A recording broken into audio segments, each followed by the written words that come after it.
और बहराइच की सीधी तस्वीरें आपको दिखाते हैं। बहराइच पहुंच रहे हैं मुख्यमंत्री योगी आदित्यनाथ और तस्वीरें आप देख रहे हैं। मुख्यमंत्री फिलहाल स्टेज पर मौजूद हैं। 3 जिलों का उन्हें दौरा करना है। तहसील भवन का लोकार्पण कार्यक्रम, मुख्यमंत्री माननीय मिहींपुरवा तहसील का उद्घाटन करेंगे। बहुत ही आदर के साथ निवेदन करती हूँ, प्रार्थना करती हूँ कि आज के इस शुभ मौके पर अपने आशीर्वचनों से हम सभी को अनुग्रहित करने की कृपा करें। आप सबकी प्रणाम रूपी तालियों के साथ।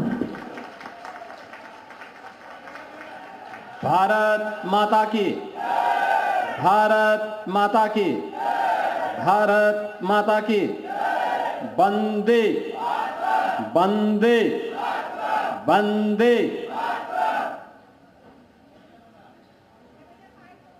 मंच पर उपस्थित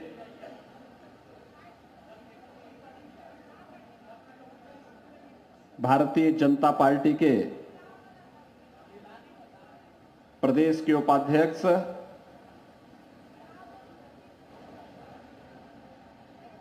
विधान परिषद सदस्य और पूर्व सांसद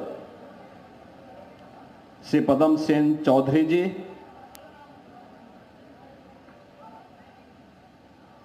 बलहा की लोकप्रिय विधायक श्रीमती सरोज सोनकर जी, माननीय विधायकगण श्री सुरेश्वर सिंह जी, श्री सुभाष त्रिपाठी जी, श्री रामनिवास वर्मा जी,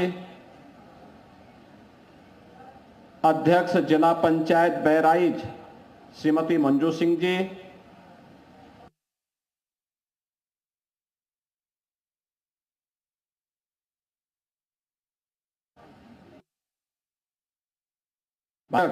श्री ब्रजेश पांडे जी,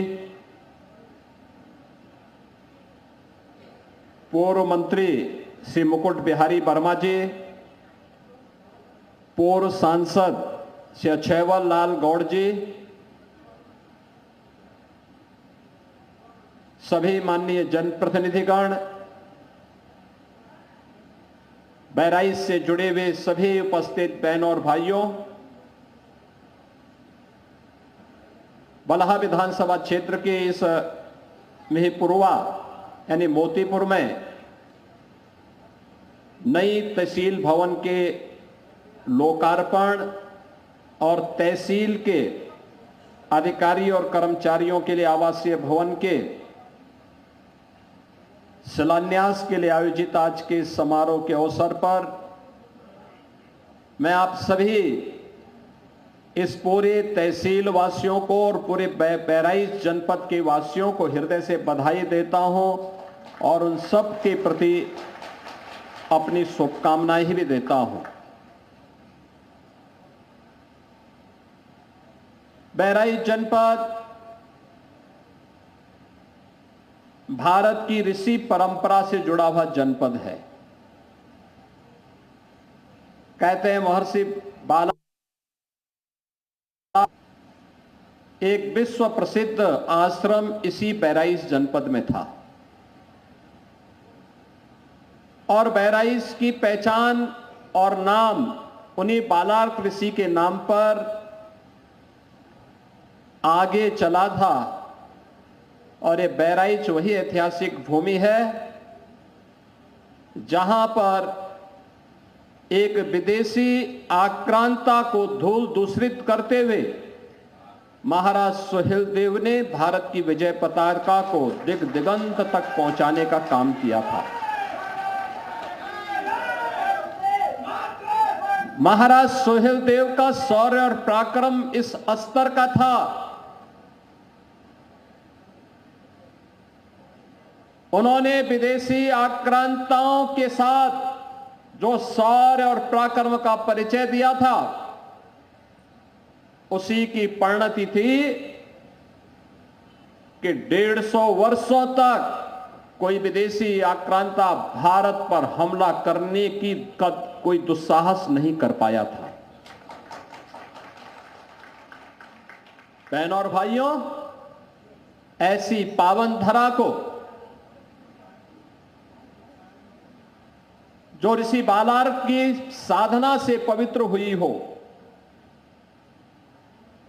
जिस पावन धरा को अपने शौर्य और पराक्रम से महाराज सुहेलदेव ने विजय भूमि के रूप में बदल करके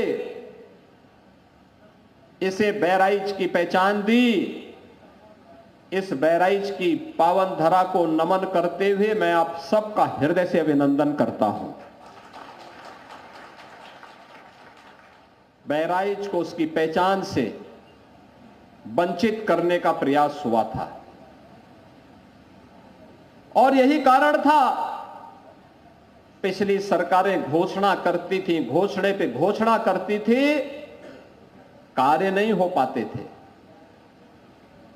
मेपुरवा तहसील आज तक भवन नहीं, जबकि एक सामान्य नागरिक के लिए सबसे ज्यादा उसका कार्य पड़ता है तहसील से।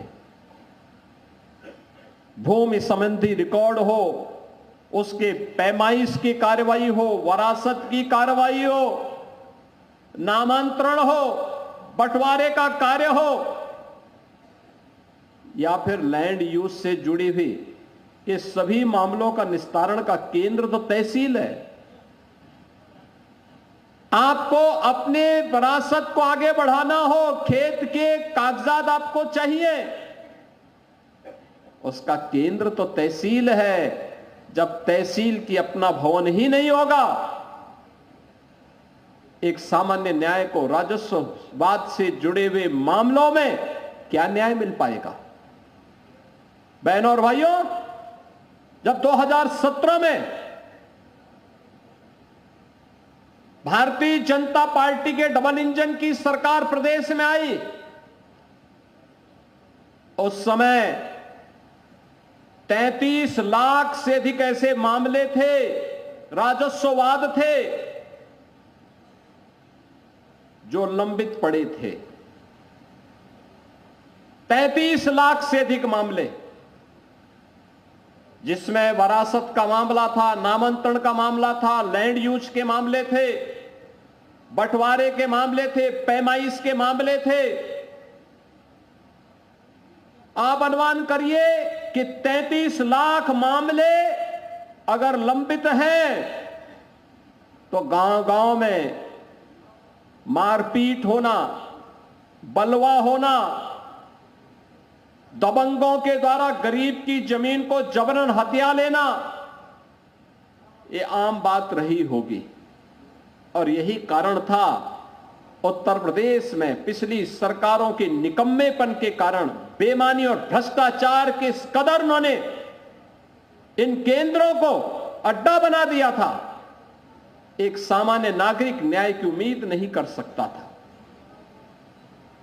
गरीब की आवाज को दबाई जाती थी। हम लोगों ने एक समय सीमा तय की, राजस्व संहिता तैयार करके सुनिश्चित किया कि एक समय सीमा के बाद अगर वाद लंबित है तो जवाबदेही तय होगी। जिस स्तर पर लंबित है, एसडीएम के स्तर पर, तहसीलदार के स्तर पर, नायब तहसीलदार के स्तर पर, कानून गो के स्तर पर, लेखपाल के स्तर पर, जिस भी स्तर पर लंबित है उसके लिए जवाबदेही तय होगी। और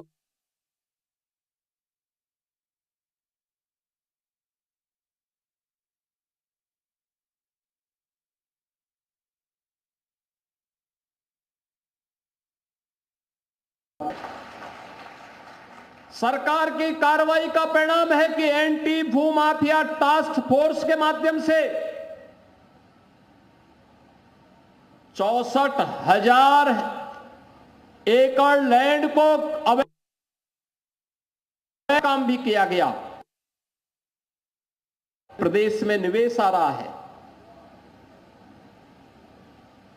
लेकिन अभी भी एक चैलेंज है हम लोगों के सामने, और चैलेंज वही, सरकार ने इसके लिए, डबल इंजन की सरकार ने फिर इसमें और व्यवस्था की है कि गांव में ग्राम सचिवालय होगा।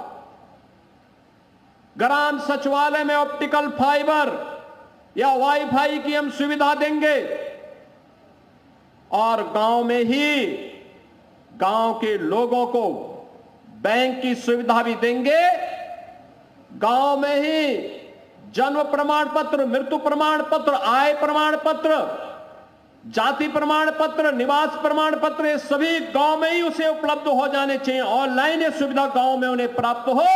ज्यादातर ग्राम पंचायतों ने इस कार्य को आगे बढ़ाना प्रारंभ किया है। और दूसरा,